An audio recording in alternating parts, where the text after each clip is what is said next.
defense rests, let's lay it down. Gonna dig deep, wave that verdict round. The defense rests, time to analyze. With the evidence, we'll unveil the crime. Justice served in an honest fight, true crime tales till the verdict's right. Solving more than just trivial quests, where sentences rule at the defense rests.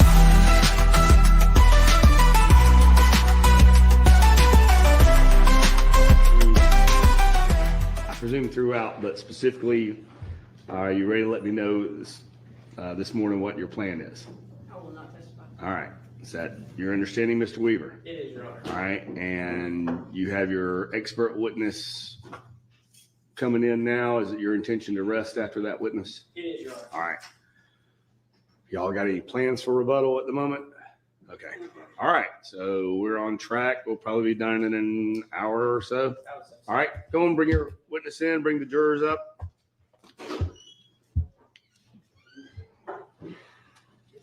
Probably bring the witness up and bring the jurors in. But.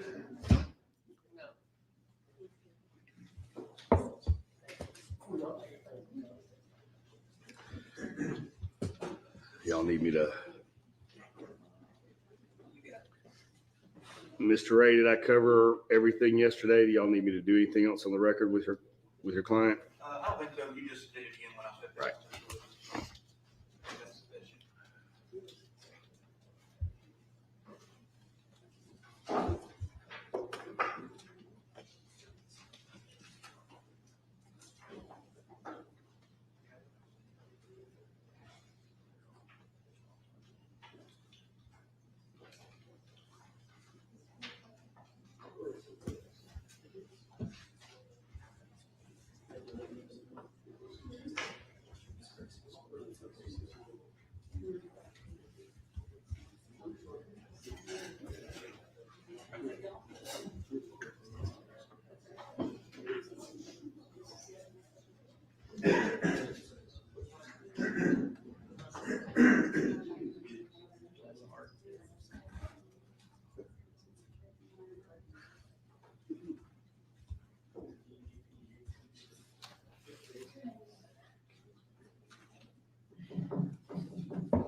All right, go ahead, Mr. Ray.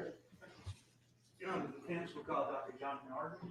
Dr. Arden, if you'll raise your hand. You swear to affirm the testimony you'll give before this court will be the truth, the whole truth, and nothing but the truth, so help you God. I do. Have a seat. Thank you. When you get seated, go ahead and state your name for the record. I'm Dr. Jonathan Arden. It's A-R-D-E-N. And Dr. Arden, what do you do for employment? I am a forensic pathologist.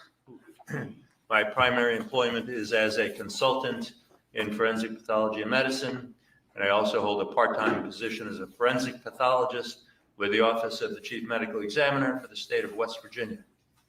And so I'm assuming, being a forensic pathologist, you went to medical school? Yes, sir. Where did you go to undergrad?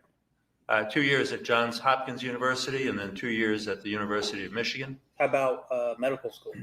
University of Michigan, And when did you graduate from University of Michigan Medical School? 1980. That's the year I was born. Go ahead and make me feel old. Where did you do your residency at? I did a 3-year residency in anatomic pathology at the New York University Medical School in New York City. And then I did a 1-year residency in forensic pathology at the Office of the Chief Medical Examiner for the state of Maryland. All right. What's the difference? I'll just go ahead and hop in here. What's the difference between anatomical pathology and forensic pathology? Well, to begin with, let's start with the more general definition of pathology. That is the medical specialty that studies the changes in the form or the function of the human body or its components. And when I talk about changes, we're talking about the effects of diseases or injuries. In the broad field of pathology, it's divided into two major pieces, one of which is anatomic pathology, and that is the pathology of the anatomy, the structures of the body. So you learn to interpret and diagnose the changes of the structures of the body, some of which you can see with the naked eye, hold in your hand, some of which require a microscope to examine, and you diagnose diseases and injuries.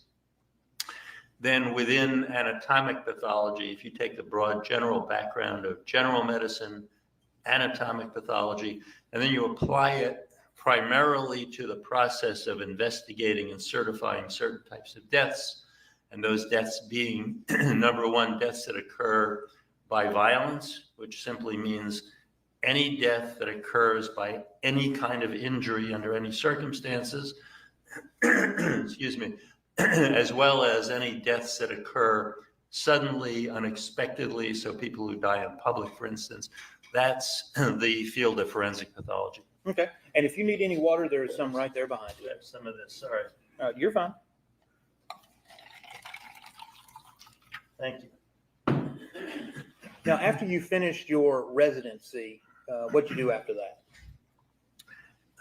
After I completed the training that I just described to you, I then spent 20 years as a full-time government medical examiner. I worked in 4 different offices, including 9 years with the city of New York, where I rose through a number of titles and finished as the first deputy chief medical examiner. That's the second in command to that system.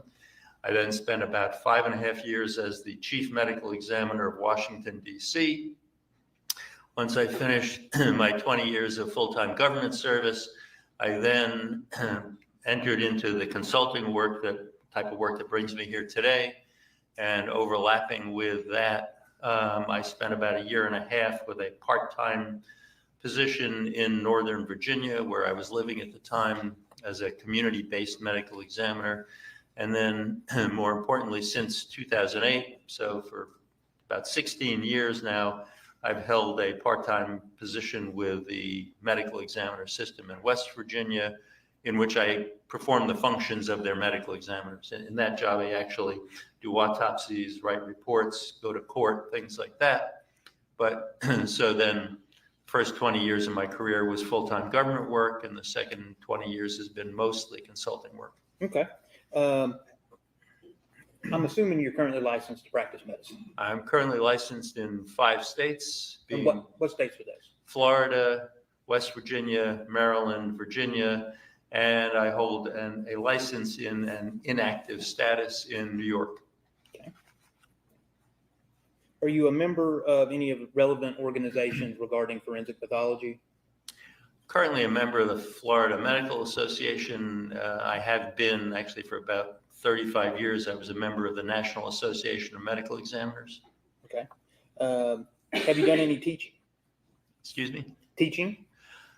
During the course of my career, I have done teaching, particularly when I worked in New York City and Washington, D.C.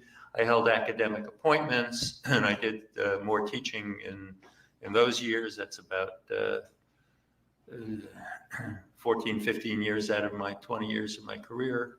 And what universities did you teach at or lecture? In New York City, I had appointments in both the New York State University Medical School in Brooklyn, as well as the New York University Medical School in Manhattan. And in Washington, D.C., I was appointed in the George Washington University Medical School in the pathology department.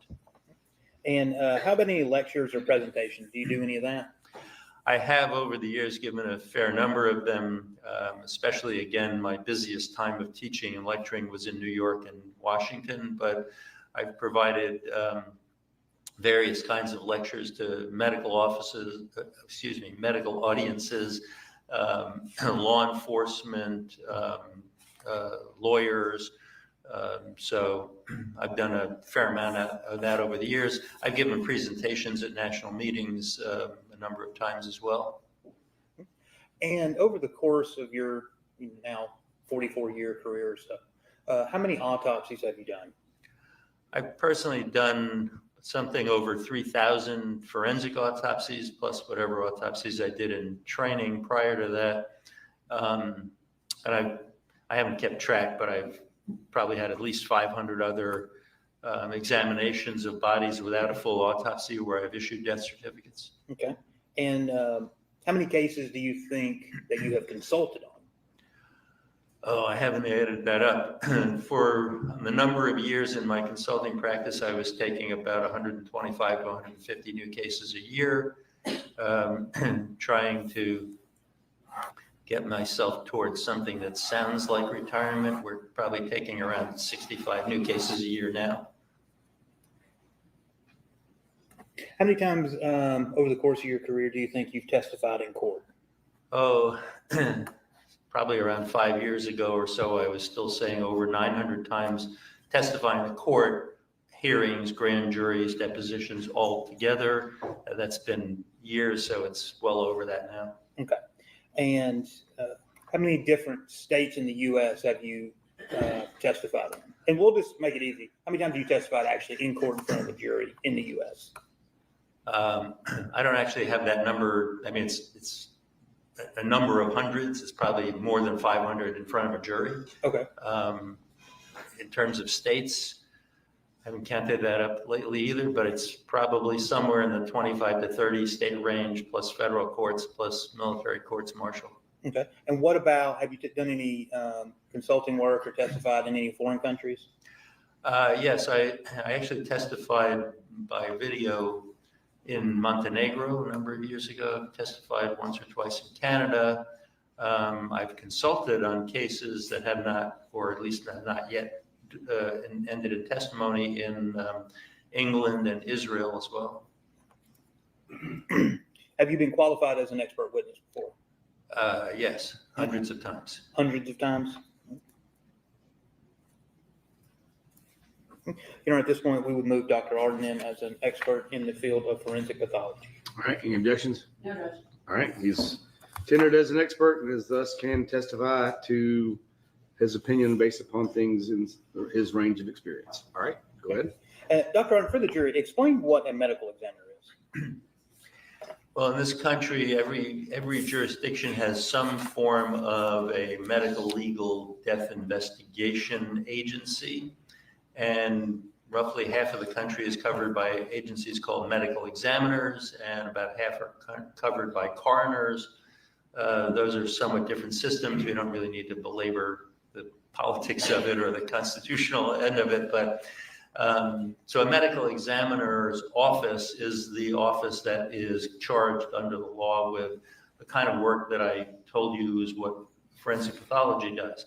The medical examiner's office is the one that investigates the deaths that come under its jurisdiction, either deaths due to injury, deaths that are sudden, unexpected, and unexplained, some other special categories, deaths in custody in some places, deaths due to public health hazards.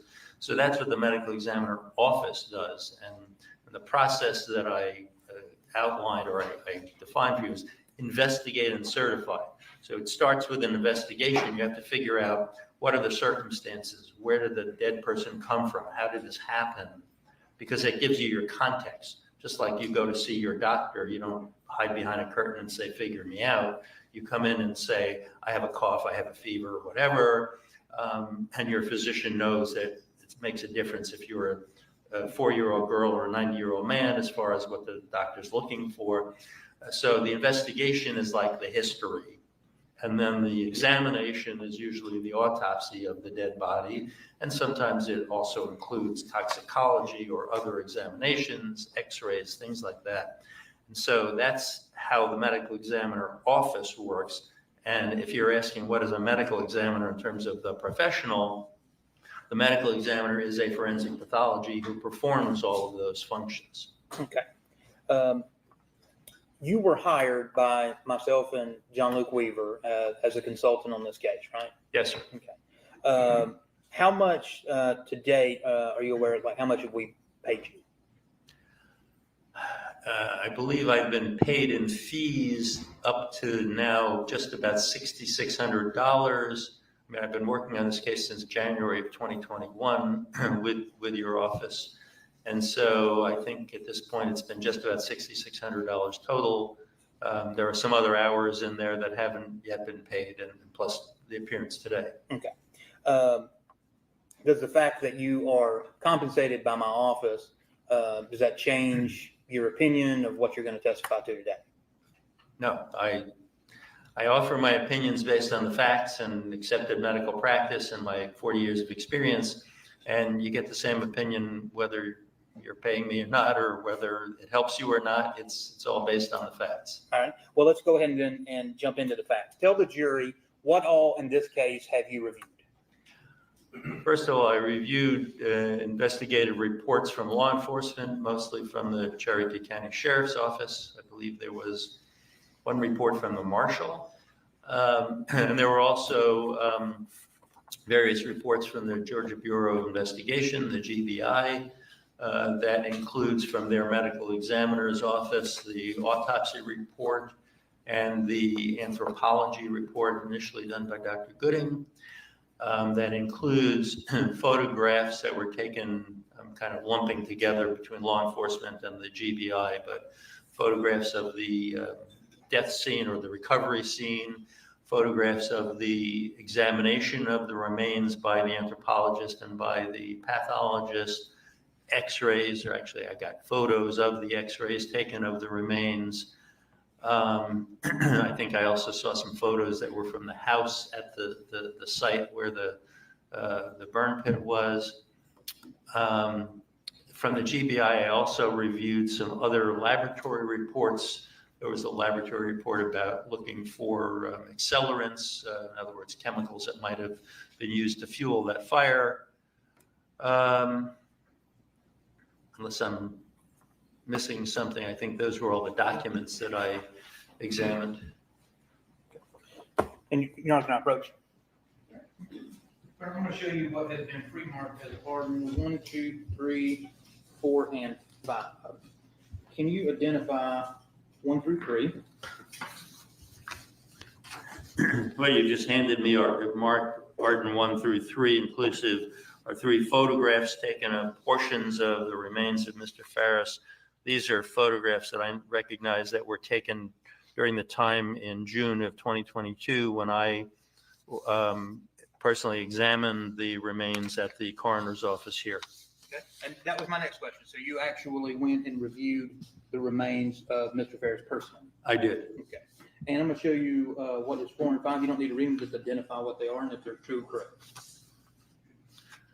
What you've handed me is Arden 4 is a copy of my curriculum vitae or CV. That's my professional resume, total of 6 pages. That is complete. And Arden 5 is a copy of the consultation report. Actually, it looks like it's 2 copies. Yes, this is actually 2 copies of my consultation report that I wrote in December of 2023 for this matter. Okay. And I will, apparently my stapler got the best of me this morning. One copy. You know, at this time we go to moving to evidence Arden 1 through 5, the photograph CV, as well as his report. All right, in the mid, you get the screens. Please.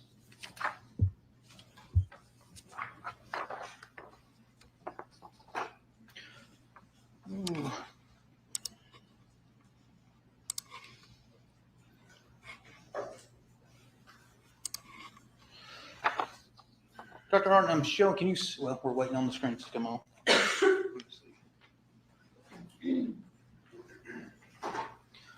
While that is coming up, when you were reviewing the remains, did you notice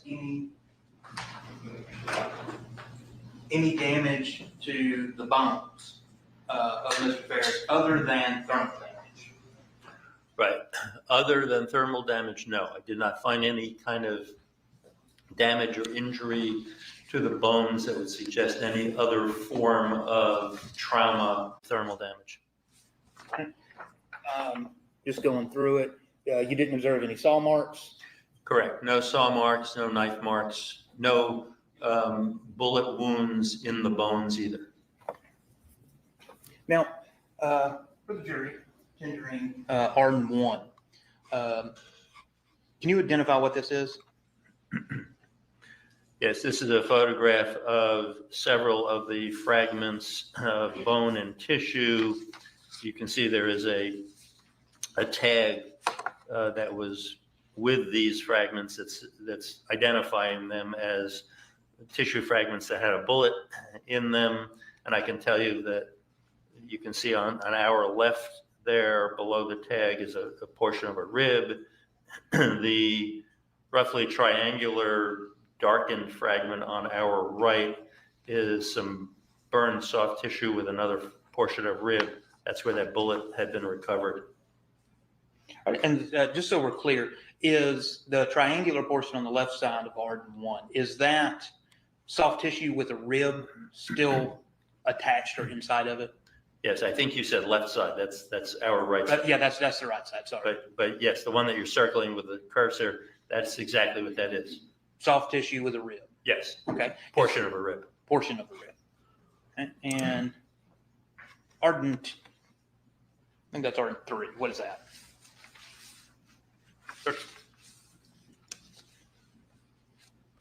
Can you identify? Oh, yes, that is Actually, that's Arden 2. okay, what you're showing as Arden 2 is a slightly closer up view of the same set of fragments. Now you can see the rib fragment that was toward the left and another fragment of tissue that was the one of the bottom one in the first in Arden 1, and you can just barely see to our right the edge of that bigger triangular fragment. And last one. And for the jury, can you tell them about how you went about examining the remains at the coroner's office?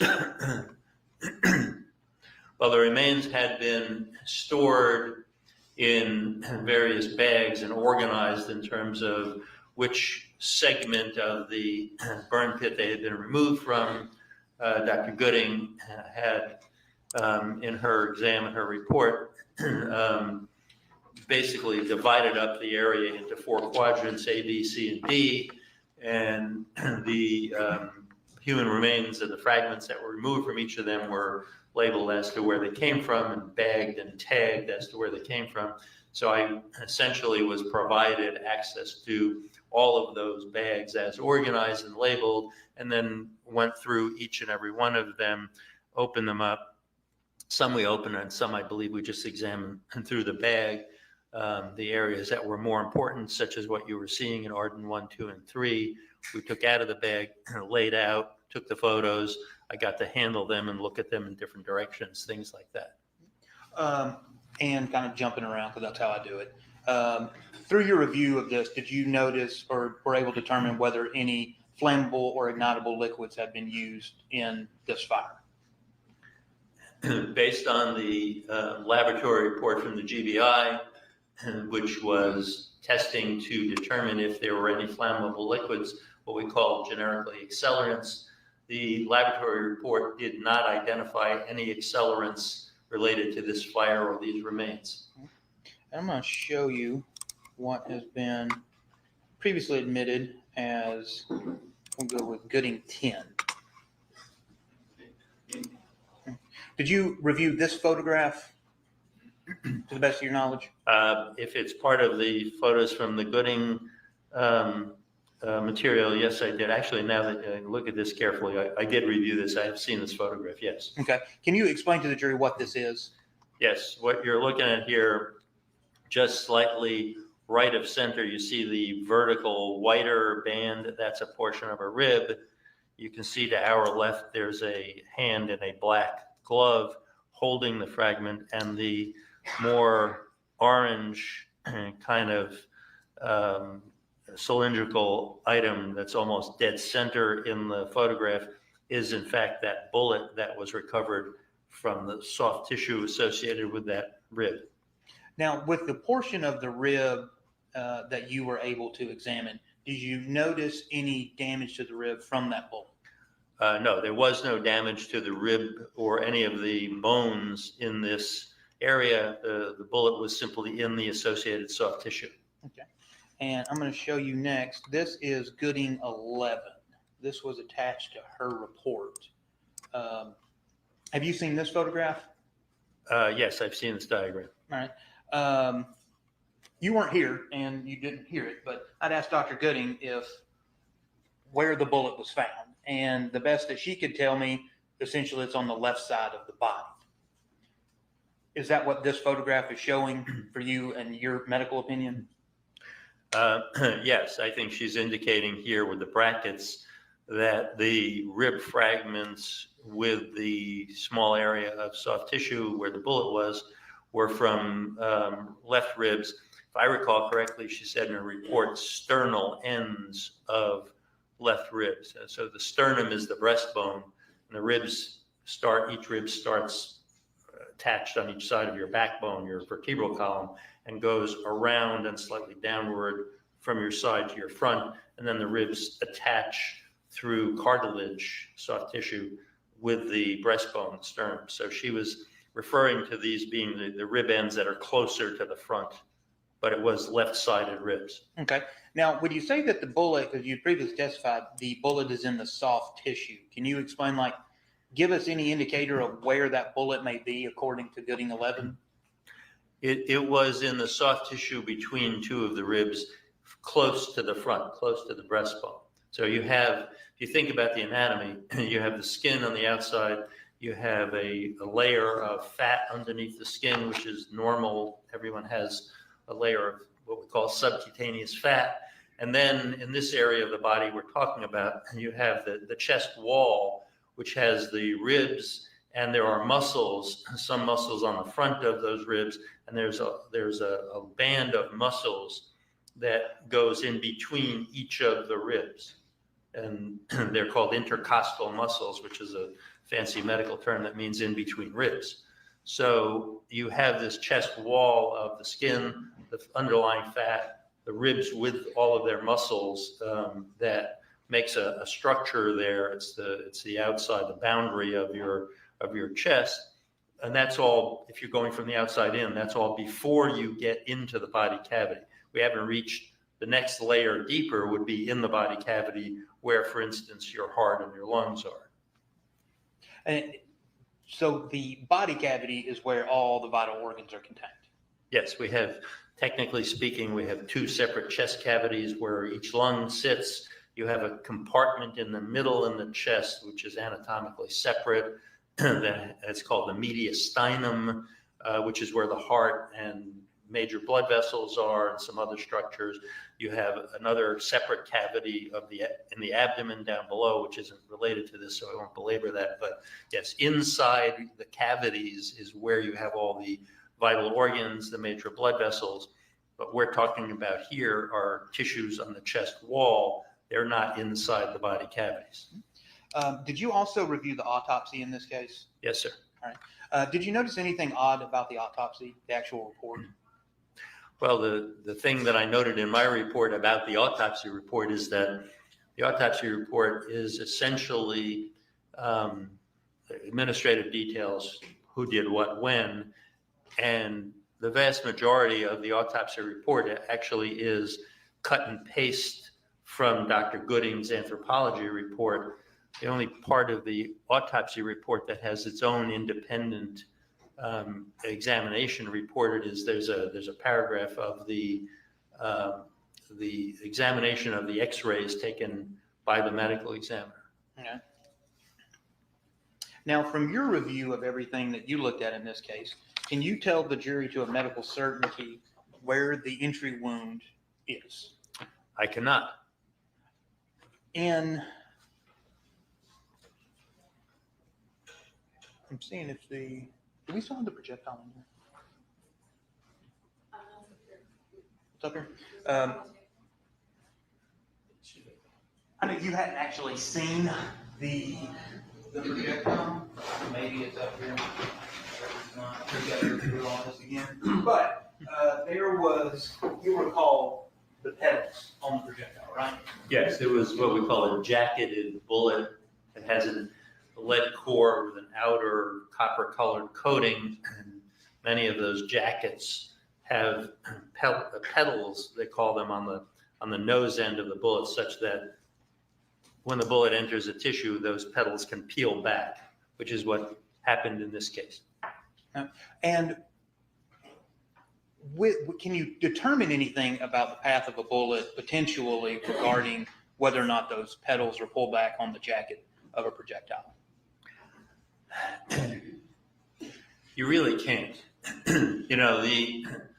Assuming the bullet enters nose first, which is typically what happens, as it encounters the tissue, the resistance of the tissue can peel back those petals off of the nose of the bullet. And this is commonly how a bullet like this is designed, that as it expands, the nose of the bullet expands, the petals peel back, it causes greater resistance. So this bullet is now transferring more of its energy to the tissue that it's going into and through, so it creates greater damage.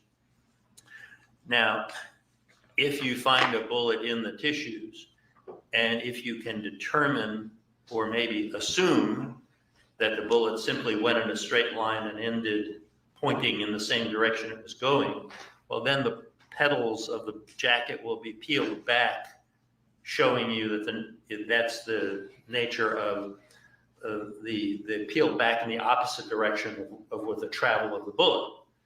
Now, on the other hand, if that bullet goes into the tissue and while it is deforming and the petals are peeling back, that bullet tumbles, turns, in any way isn't facing straight ahead anymore, well, then when you find it in the tissue, the direction of the petals going backwards doesn't reflect the direction of travel of the bullet anymore. So you could have it either way. It may be something that tells you the direction.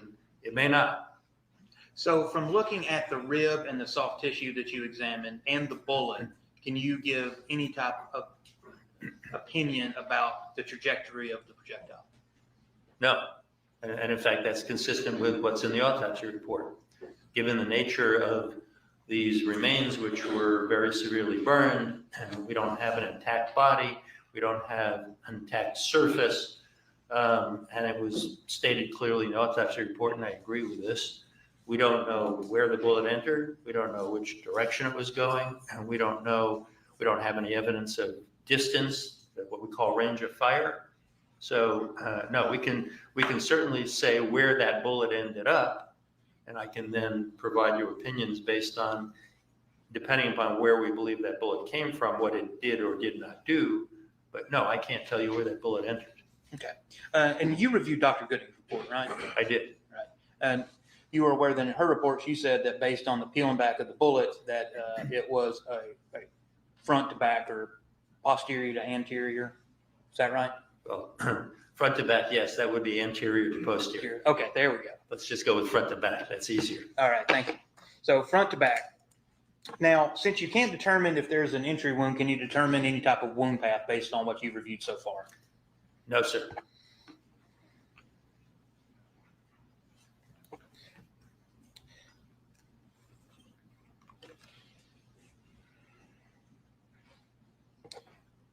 In your opinion, based on what you've reviewed regarding just the rib and the projectile itself, did that projectile enter the body cavity? Based on where it was located, there is no evidence that permits a conclusion that that projectile did enter the body cavity. And what would, let me pull up another photo real quick. So I had asked during her cross-examination, Dr. Gooding, where that bullet was, and she was very adamant that it was on the inside of the rib. Now, based on your photographs and your review of all of these reports, can you tell this jury whether it's on the inside of a rib or the outside of a rib? It looks to me like it is somewhere between the ribs and maybe just a little bit inside.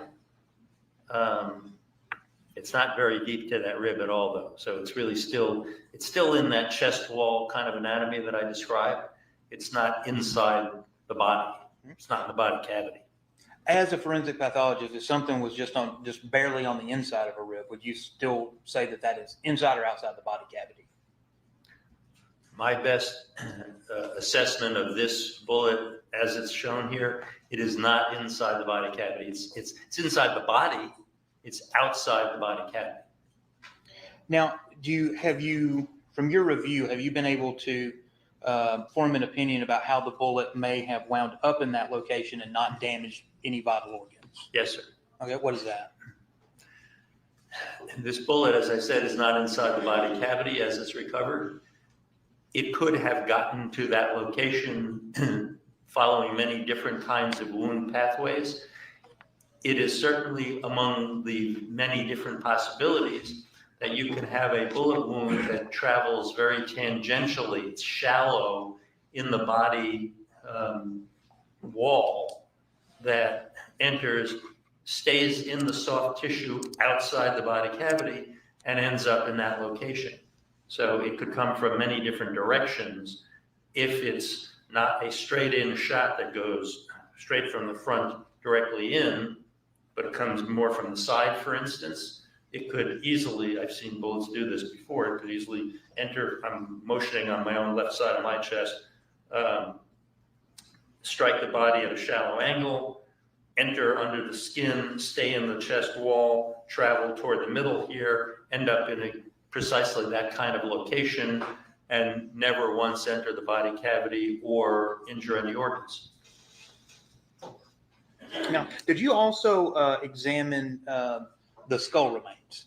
Yes, sir. What did you find from that? The skull bones had been pretty severely fragmented from the burning process. Dr. Gooding actually did a major job trying to reconstruct as many of the skull bones as she could to put the fragments back together. It's quite a job. And my examination of the skull bones and the photos of her reconstruction tell me that they were all damaged due to the fire. There was no evidence in the skull bones of any other kind of injury. So in other words, there was no positive evidence of a gunshot wound to the head, for instance. Can you make, based on your review, any findings that there is more than one bullet that Mr. Farris was potentially shot more than one time? No, there's no positive evidence of any other gunshot wound. What do you mean by, that's kind of the first time I've heard somebody say that. What do you mean by positive evidence? I mean, another bone that has what is clearly a bullet hole in it, for instance. Another area of soft tissue with a bullet recovered from it. You know, no actual evidence of damage by a bullet is what I'm referring to. Okay. And jumping around again, you're familiar with manner of death and cause of death. Yes, sir. Can you explain to the jury what manner and cause of death are? Cause of death is defined to be the specific process, whether that's a disease or an injury, that sets in motion an unbroken sequence of events that ends with the death of the person, causes the death of the person. So it's pretty much defined by what the words mean. You have to reach a specific conclusion of what it was that ended up causing the death. Manner of death is a construct that we use in medical examiner and forensic pathology practice as a part of the classification of vital statistics. Manner of death is really the circumstantial explanation for how the cause of death occurred. And so manner of death, it's probably easier to understand if I give you what the choices are. The choices are natural, meaning death caused only by natural disease; accident, which is death caused by an injury that was unforeseen or unintended; suicide, which is the intentional taking of one's own life by injury; homicide, which for forensic pathology purposes, this is vital statistics, this is not criminal law. Homicide for our purposes means death at the hands of another. You die from an injury caused by another person.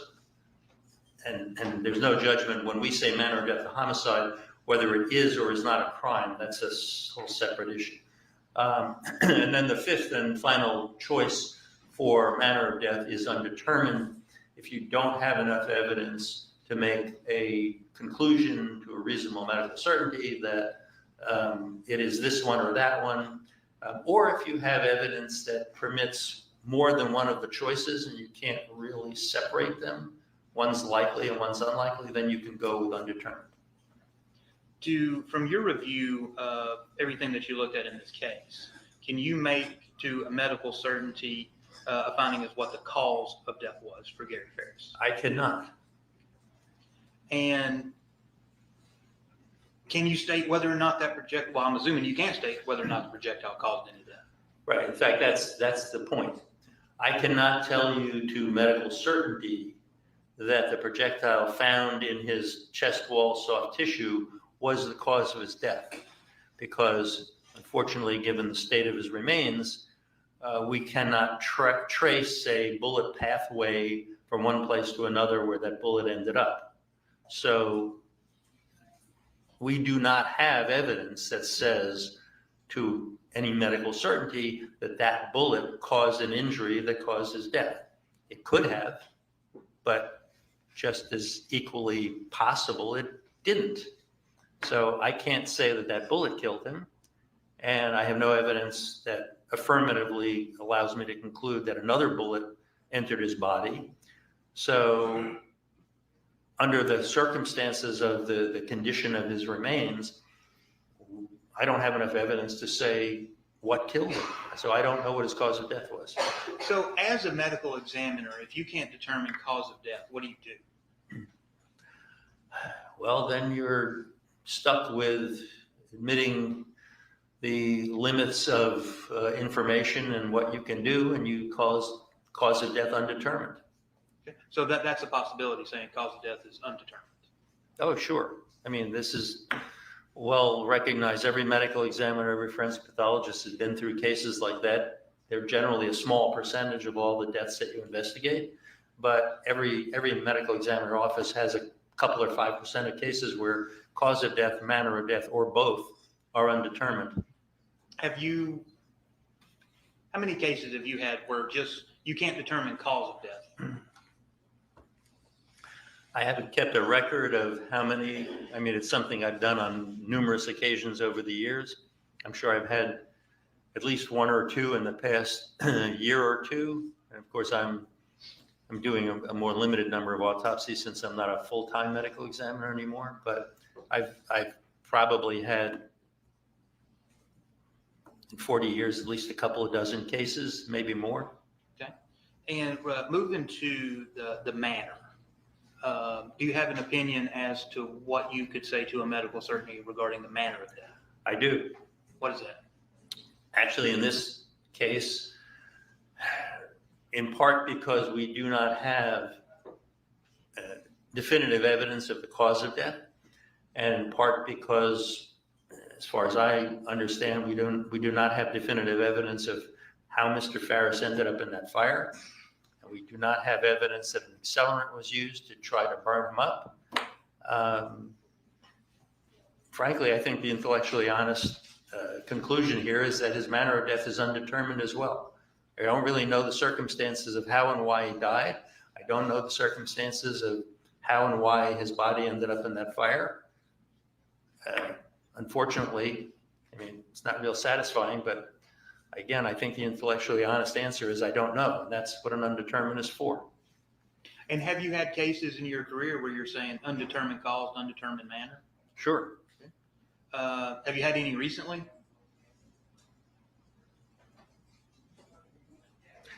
I think I've had at least one case like that in my West Virginia experience fairly recently, yes.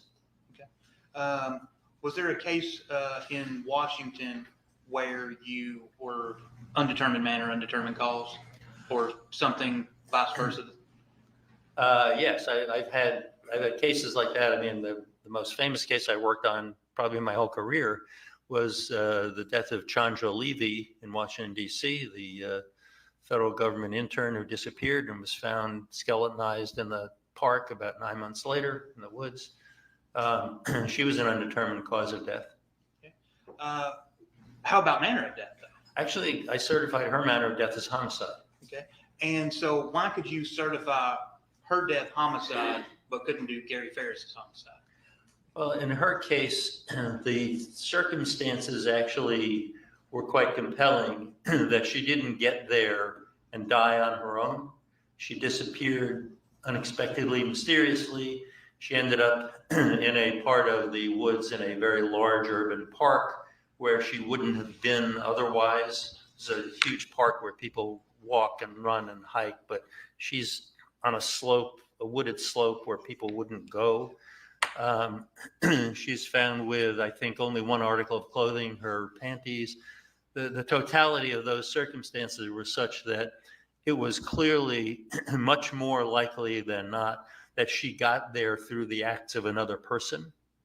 And that permitted me to say, again, from the standpoint of cause and manner of death, not a medical examiner doesn't determine crimes, but that her cause of death was undetermined based on the condition of the limited condition of her skeletonized remains, but the circumstances were compelling that she got there through the acts of another person, and so I certified her manner of death as homicide.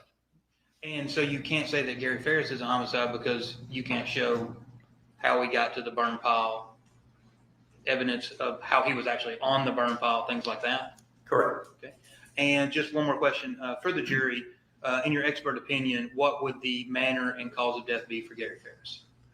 My opinion is his cause and manner of death are both undetermined. Okay. No further questions, Judge. All right, Ms. Megan? Good morning. Morning, ma'am. Good to see you again. All right, I want to talk about your consulting first, and then we'll get into the facts of the case, okay? Sure. What is your hourly rate for your testimony? My hourly rate for all the work in this case is $450 an hour. Considering that this is a full day trip out of town, actually an overnight trip, I have a flat rate of $4,500 for the trial date. And that is the outstanding fee is still left, or is that part of the $6,600? That's an outstanding fee. You advertise your consulting on your website. I do. Do defense attorneys contact you directly to consult on cases? Attorneys contact me directly. That includes criminal defense attorneys, civil attorneys, on occasions prosecutors. And you mentioned some trainings and teachings, and you mentioned training and teaching attorneys. That would also include defense attorneys may be in that training as well. I have, over the years, trained defense attorneys, prosecutors, and civil attorneys. You mentioned that the majority of your career currently is consulting, and then you do the part-time ME. Yes, ma'am. Is that right? Okay. Correct. So from your consulting, how much are you making in salary from your consulting? We're a corporation. I think my corporation pays me about $250,000 a year now, something like that. So you've mentioned you've testified how many times as an expert? Some years ago, it was over 900, and I've stopped counting, basically. That's criminal and civil? Criminal and civil, trials, depositions, hearings. Okay, so not just trials. That's overall, it could be a deposition in a civil lawsuit. You're including that as well? I am. Okay, not just jury trials. Correct. Okay. Do you know how many times of those you've testified out of the criminal matters were for the defense and then for the government? I can't give you any numbers on that. I can tell you that in 20 years of government service, I probably had about 500 testimonial appearances in criminal matters called by the government. Since I've become a consultant, it's been a handful of cases where I've testified called by the government in criminal matters. And about half of my cases are criminal and half are civil in my consulting work. So kind of gives you an idea of the distribution. Sure. All right, I want to talk about gunshot wounds generally. Now, you worked in New York and DC, so I imagine you've seen a fair share of gunshot wound victims. I have, yes. So the seriousness and the damage a gunshot wound causes is dependent upon many factors. It Is is, that fair? yes. It could even go towards the type of ammunition used. That's one of the many factors. We talked about the pedaling of the projectile or mushrooming of the projectile. You said that that causes greater damage. Yes, the whole purpose of that is such that the bullet continues to impart its energy to the tissues and tends to keep bullets staying inside instead of going through and through. So the purpose is to transfer energy. You mentioned the energy of the bullet. Yes, ma'am. One of those factors, as far as the seriousness or damage of the gunshot wound, is the velocity, how fast it's traveling. That is indeed one of them. If it hits something and tumbles or anything like that, could completely change the velocity or speed of the projectile. If the projectile interacts with an intermediate target before hitting the body, it could change the speed. It could change whether it's flying straight and true. Yes. Mr. Ray discussed with you the wound path or the entrance wound and exit wound, and dependent upon where the wound enters and where the bullet enters and where the projectile exits, you don't know the amount of damage until you see inside the body, right? That's correct, yes. And in those scenarios, you won't know what organs are hit until you open the body. Most of the time, yes, that's true. And you have already testified, you determine the wound path based upon the exit and entrance wound. The entrance wound, and if there is an exit wound, will generally define the wound path. The internal examination, especially if the bullet doesn't exit, is the other component of determining the wound path. And without an entrance wound or an exit wound, you cannot tell where that bullet, the path that bullet took.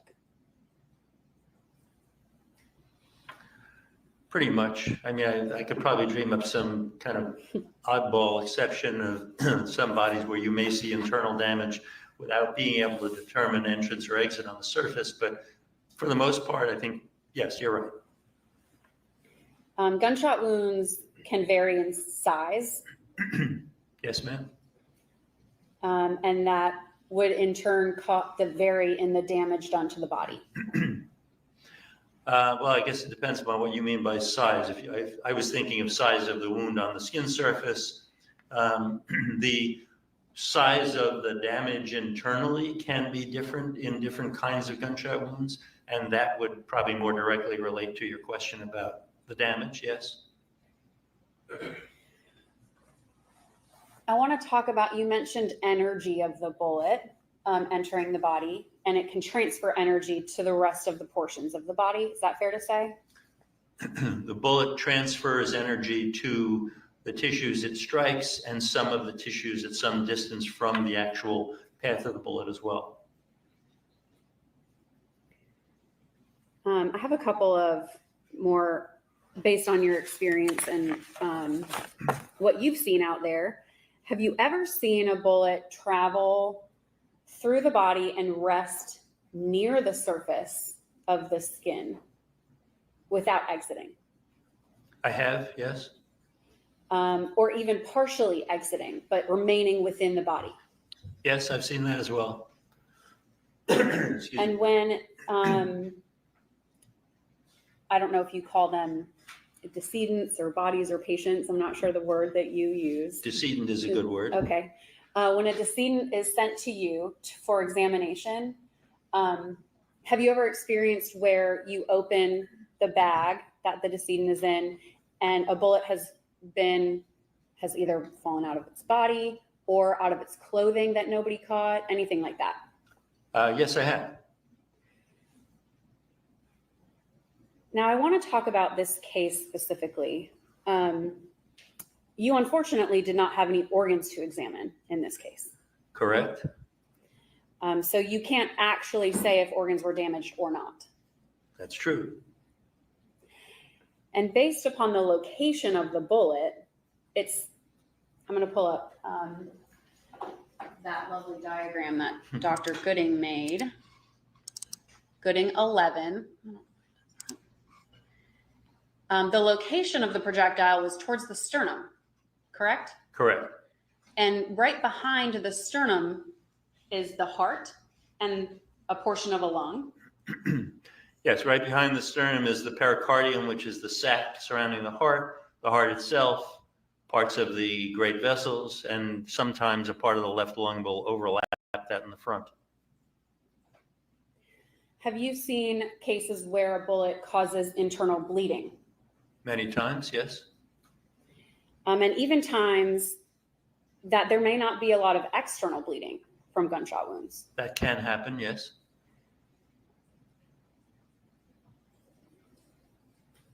Now, the bullet itself may not be the only source of the damage to a body. Is that fair to say? So as far as transferred energy, a rib could become fractured and puncture a lung or something of that nature. You can have secondary damage, such as bone fragments that are injuring a part of the body, yes.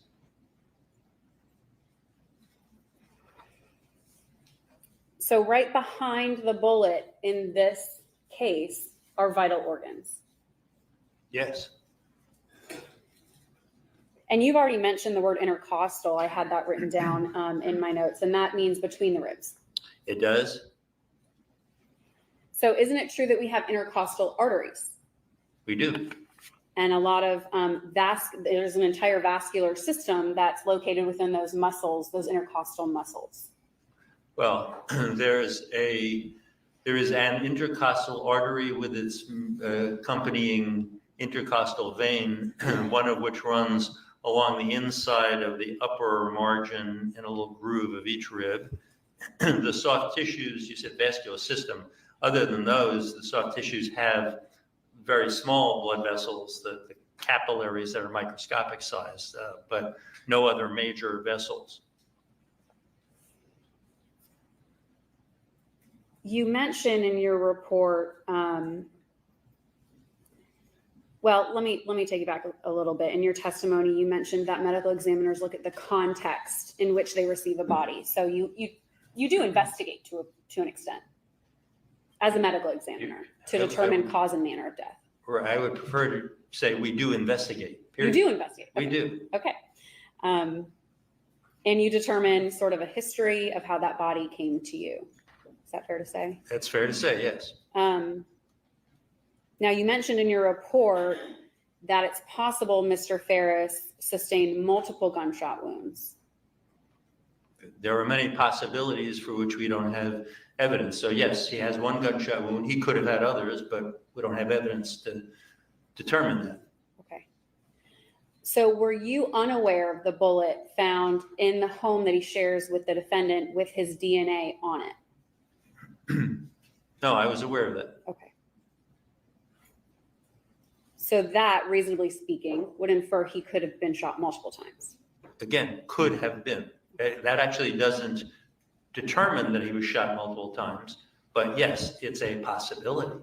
Sure. So his soft tissue on a spent bullet, you're saying it's your testimony that that doesn't mean he was shot with that bullet? Well, his DNA doesn't mean.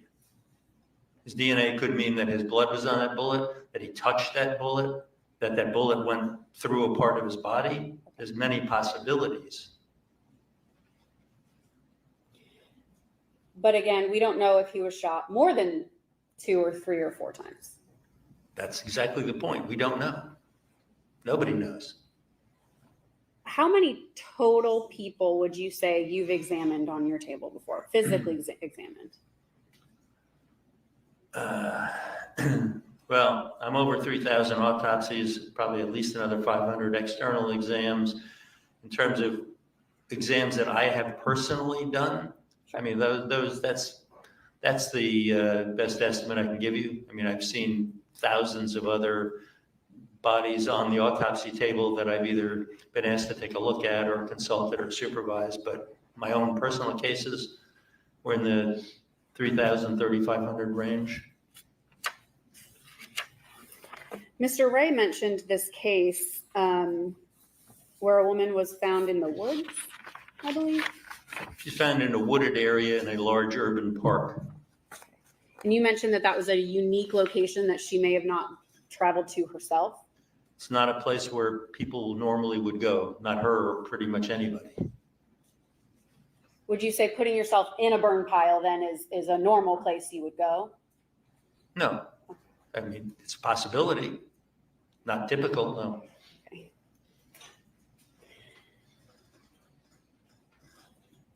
Out of the number of individuals that you have examined, what percentage of those, or just a guess, would have included a gunshot wound? Well, first of all, I have a rule about not guessing under oath, Sure. so So I won't infer. guess. I don't actually have statistics to tell you what percentage of my cases had gunshot wounds. I can tell you I've seen, at the barest minimum, hundreds of gunshot wound deaths that I personally autopsied. And in those cases, some of them may have been suicides. Yes, But out of the ones that weren't, it's fair to say that those other individuals that had gunshot wounds that weren't from a suicide didn't survive. anybody who gets to the autopsy table did not survive by definition. That's exactly right. First Okay. thing they teach you in medical examiner schools, don't do autopsies on live people. Right. I'm glad you don't. Thank you for that. So knowing that there was a spent bullet in the basement of the home with Mr. Farris's soft tissue on it, a bullet located within his body, and his body being found on a burn pile that in the reports indicate he did not fall onto, but was placed onto. It's still your position that that is not a homicide. It's my position that the absence of definitive evidence means that an undetermined manner of death is appropriate. To be frank, yes, you have enough circumstances that you've outlined there that somebody could readily defend a conclusion that the manner of death should be homicide. I think we're missing a few pieces of information that I'd much rather have, but I'm not going to testify to you that calling this a homicide is completely illogical or wrong. Thank you. That's all I have. But you would still stand by that, based on the information that you've seen, that it's undetermined. I would much prefer, if I were offering an opinion, if I am offering an opinion, that's my opinion. Undetermined is better. Right. And just a couple brief follow-up ones. Let's just assume that Dr. Gooding's opinion that it is a front to back shot and it is a sternal rib end. Tell me where, to the best of your knowledge, where you think on the left side of the body that projectile is on those ribs. And if you look at the photo there, and just kind of guide me. Right around, you've got the cursor, which is showing as a hand. Yes. And leave it right there. You now have that cursor overlying inside the bracket that Dr. Gooding put there.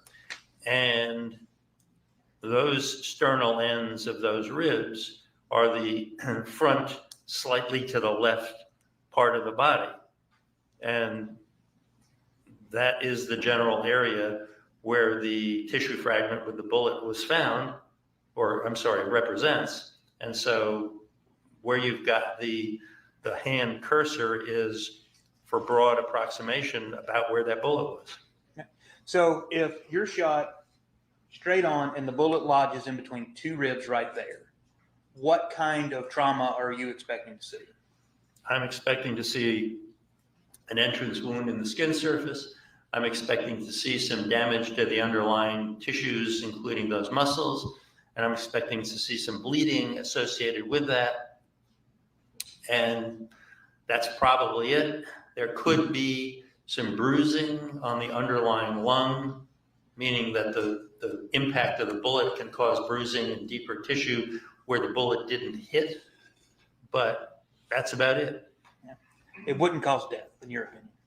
If you've asked me to assume it was indeed, as Dr. Gooding opined, the front to back shot that ended up in that chest wall in the front, then yes, much more likely than not, it would not cause death. In fact, then in cross-examination, the issue of intercostal arteries was brought up.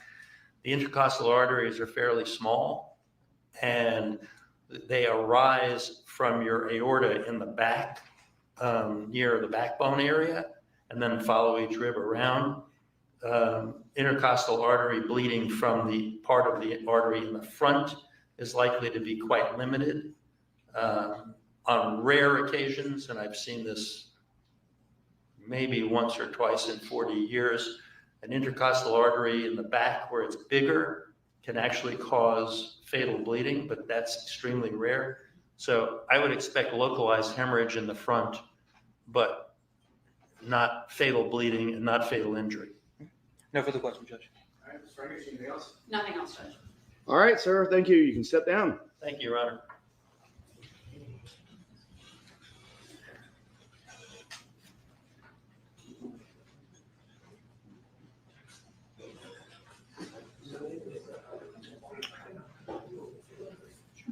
All right, Mr. Ray, Mr. Weaver, anything else?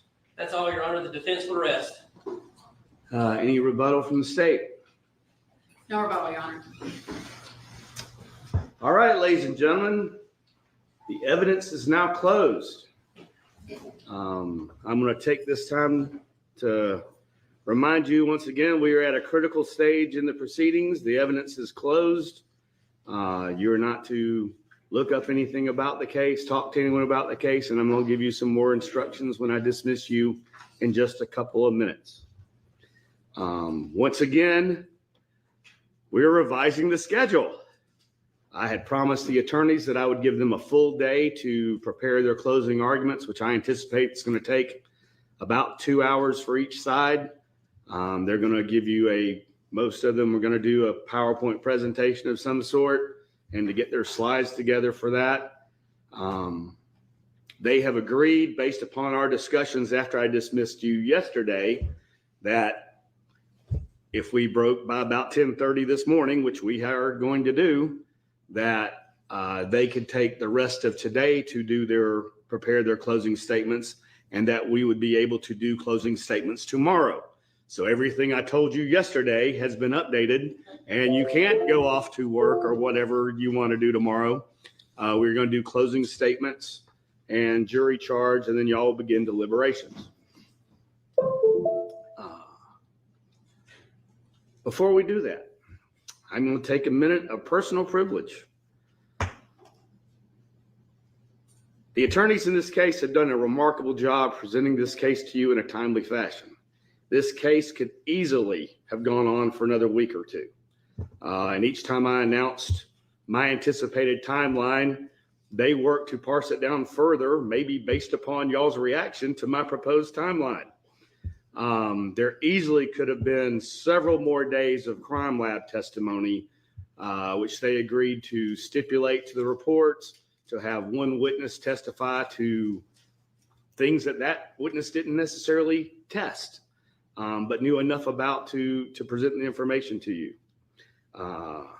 They stipulated to the admission of a lot of the evidence in the reports. They didn't make unnecessary objections. And although we still sit you out numerous times, it could have been a lot more. Each of these attorneys has tried a jury trial in front of me or more.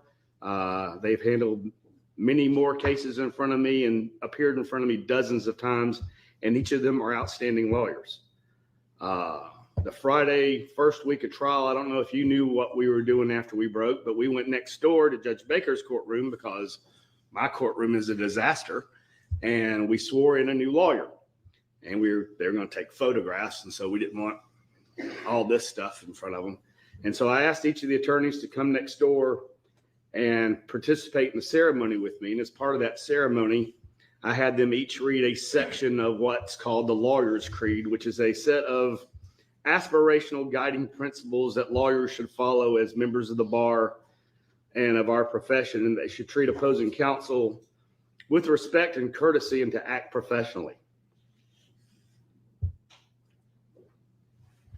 I want to commend each of you, Mr. Fogus, Ms. Frankish, Mr. Ray, Mr. Weaver, for embodying the words and spirit of those aspirational goals. The stakes in this case could not be higher. However, they did not let that pressure get to them. They've also had to try this case knowing that thousands of people are watching this case online and scrutinizing every minute of it and what each of them say and what each of them do. They didn't ask for this trial to be broadcast or for cameras to be in the courtroom. And none of us are used to being on TV and now have been made aware of our individual quirks, idiosyncrasies, and the number of times that we say or in a given day. They have done their best to ignore the media and not to play to the camera, but to present the case to you. They've treated each other and the witnesses in the court professionally and with respect. I appreciate it. I acknowledge it. I want to specifically do that in front of you, the jury. Thank you to each of you. I'm also doing this today because things might get a little heated tomorrow. Closing argument to be expected can be emotional, and I anticipate that they will continue to do their job to the best of their ability. All right. So again, thank y'all for that. Let's talk about the rest of the week. All right, we're going to do closing and charge tomorrow morning. As I said, I anticipate it's going to be lengthy.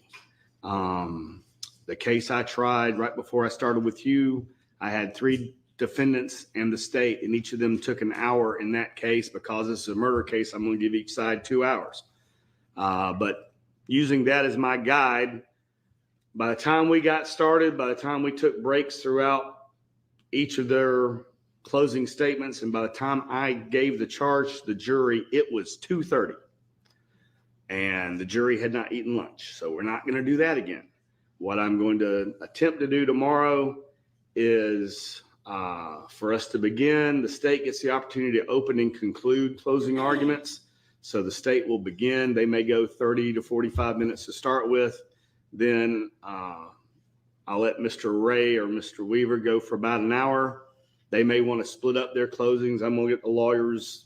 Sometimes judges get caught up and only let one lawyer talk. I'm going to let whoever wants to talk on their side talk as much as they want, or not as much as they want, but I'm going to limit it to about 2 hours.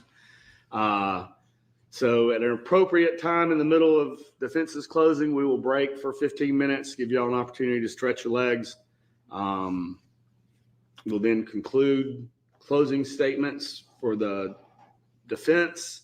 At that point, I'm going to attempt to do a 30-minute lunch break. We're going to order pizza in, give you all a chance to take a short break, eat something. Then the state's going to conclude closing arguments.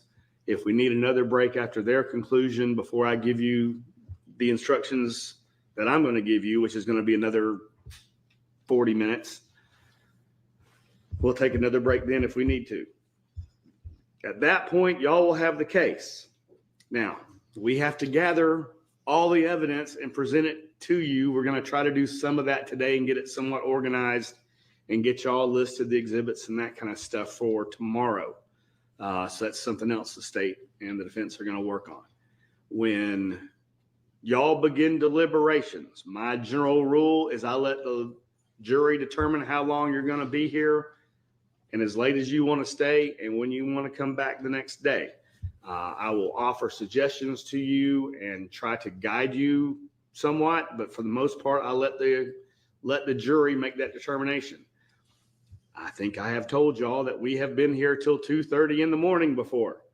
That was the jury's call. If y'all want to stay tomorrow night, y'all are welcome to stay. If y'all stay past 6:30, 7 o'clock, we'll order some food in for you. If y'all decide after hearing closing statements that y'all just need a break for the day, that's fine too. We will be here the rest of the week and into next week if y'all need it. We will try to break a little. I'm going to suggest on Thursday, if y'all are deliberating most of the day Thursday, that we try to get out of here a little bit early on Thursday because it's Halloween and traffic will be terrible and everyone has kids and other activities planned for the day. So again, we have Friday and we have into next week, which is what I originally told y'all thought the case would do. Other things, just to give you an idea, when we start deliberations, the bailiffs are going to take your devices away from you and they will be put in a box and they'll be left in the hallway during your deliberations while you're here in the jury room. I will give you an opportunity before y'all start deliberations to call home and say, we're starting deliberations. And you won't hear from me again until A, we have a verdict, or B, we decide to break for the evening. And then I'll be on the way home. And then that will be the case throughout the remainder of the deliberations as long as that takes. That way there's no mischief going on with your devices. There'll be separate instructions for the alternates. Y'all may believe that you know who the alternates are, but that information that you may have gotten off the clerk's website may or may not be accurate. I will talk to the alternates tomorrow and give them a separate set of instructions. Any questions from y'all as to what your schedule is for the rest of the week? All right, y'all be here at 8:45 in the morning. We'll start closings as close to 9 o'clock as we can. There may be some things we need to get set up and make sure the equipment's working, but we'll try to get started as close to 9 as we can. And then I anticipate, like I said, it will be most of the day. We'll stand up and stretch as needed. We'll take breaks as needed. And hopefully y'all will have the case by early afternoon. All right. With that, y'all can be excused.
Justice served in an honest fight. True crime tales till the verdict's right. Solving more than just trivial quests, where sentences rule at the defense rests.